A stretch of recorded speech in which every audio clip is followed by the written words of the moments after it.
Hello good morning student, welcome to earning class. बेटा कल हम लोग देख रहे थे चैप्टर नंबर जो 13 है, ठीक है। ये 13 में जो है स्वतंत्र भारत में लोकतंत्र राजनीतिक संस्थाओं की जो कार्यप्रणाली, इसमें जो वस्तुनिष्ठ प्रश्न उत्तर जो है मैंने कल कंप्लीट कर दिया था, ठीक है। आज आंसर दिस क्वेश्चन में चलते हैं।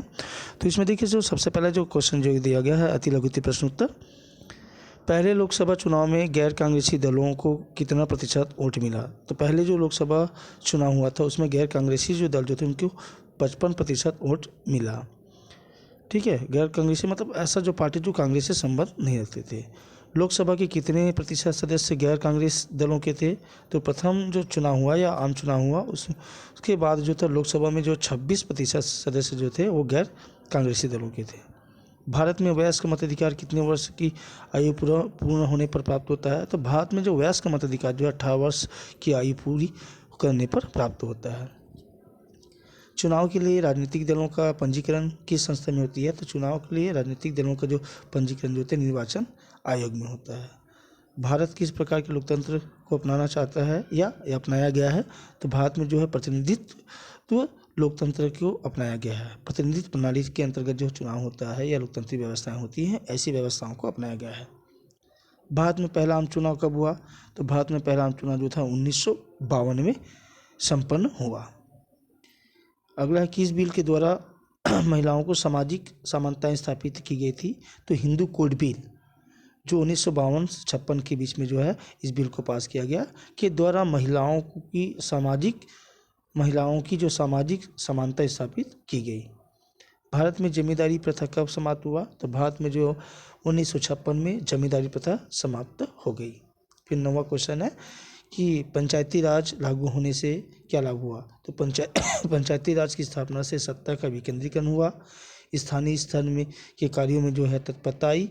गरीबों तक योजनाओं का लाभ पहुंचा, ठीक है।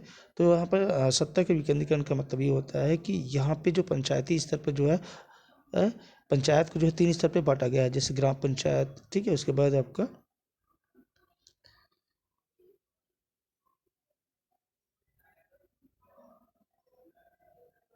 तो यहाँ पे 3 स्तर पर बांटा गया है, ग्राम पंचायत, जनपद पंचायत और उसके बाद जिला पंचायत, ठीक है। तो ग्राम पंचायत स्तर में जब कार्य आती है तो उस कार्य का उपयोग जो होता है गाँव के लोग पर्याप्त रूप से उसका लाभ ले लेते हैं।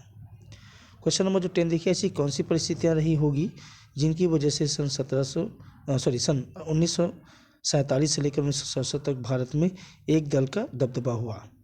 तो उस समय एक दल की कांग्रेस था, उसमें सभी प्रमुख राजनीतिक विचारधारा के लोग शामिल थे।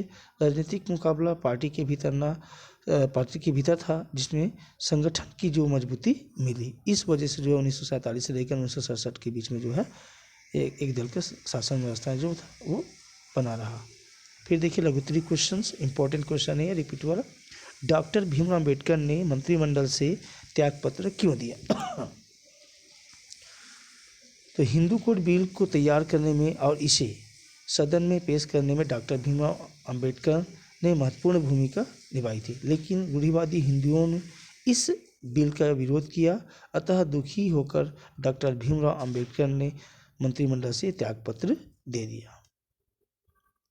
Question number 2, Hindu code bill स्त्री पुरुष समानता के कौन कौन से अवसर देता है। तो यह बिल स्त्री पुरुष समानता के निम्नलिखित अवसर प्रदान करता है। पहला है, अगर परिवार के मुखिया की मृत्यु बिना वसीयत बनाए हो जाती है तो उसकी संपत्ति में उसकी पत्नी और पुत्रों के बराबर हिस्सा मिलेगा।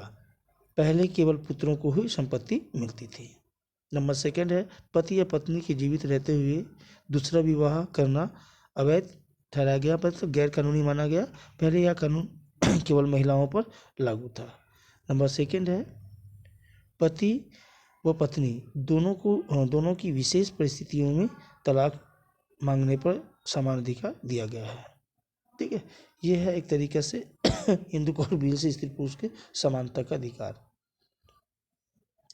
क्वेश्चन नंबर जो 3 है कि भाषा आधारित प्रदेश गठन के क्या क्या सकारात्मक प्रभाव हुए। तो भाषाई आधार पर राज्य बनाने में जो भारत की जो विघटन नहीं हुआ, बल्कि राष्ट्रीय एकता को भी बल मिला, क्योंकि विभिन्न भाषा बोलने वालों ने देश में अपने लिए एक सम्मानजनक जगह पाई। और अपनी भाषा व संस्कृति की को विकसित करने का मौका दिया।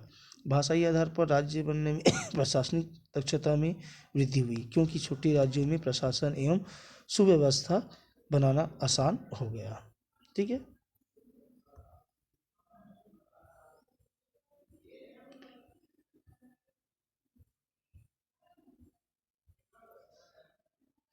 तो ये रहा आज का जो आंसर क्वेश्चन का पीडीएफ। उसके बाद कल आगे वाला आंसर क्वेश्चन देखेंगे। Okay, that's all, good day.